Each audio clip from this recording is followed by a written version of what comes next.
নড়াইলে কবি সাহিত্যিকদের ঈদ পুনর্মিলনী অনুষ্ঠিত। নড়াইল থেকে মোহাম্মদ টিপু সুলতানের পাঠানো তথ্যচিত্রে বিস্তারিত। নড়াইলে কবি সাহিত্যিকদের অংশগ্রহণে এক আন্তরিক ঈদ পুনর্মিলনী অনুষ্ঠান অনুষ্ঠিত হয়েছে শুক্রবার ৫ জুন ২০২৬ সকাল ১০টায় নড়াইল শহরের আলাদাতপুরস্থ আশেক ভবনে স্থানীয় কবিদের মাসিক সাহিত্য আড্ডার অংশ হিসেবে এ অনুষ্ঠানের আয়োজন করা হয়। কবি মোহাম্মদ টিপু সুলতানের সঞ্চালনায় এবং কবি মোহাম্মদ মিজানুর রহমানের সভাপতিত্বে অনুষ্ঠিত অনুষ্ঠানে প্রধান অতিথি হিসেবে বক্তব্য রাখেন কবি হাসান পারভেজ। বিশেষ অতিথি হিসেবে বক্তব্য দেন কল্যাণ মুখার্জি ও প্রাক্তন শিক্ষক মোহাম্মদ সত্তার মোল্লা।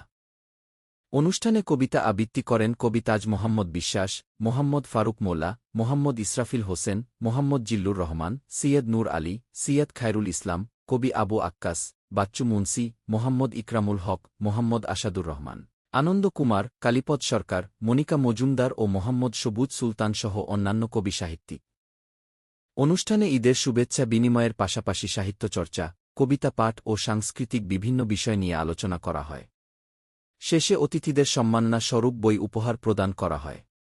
দৈনিক প্রচারের সকল আপডেট পেতে ফেসবুক পেজ ফলো ও ইউটিউব চ্যানেল সাবস্ক্রাইব করুন।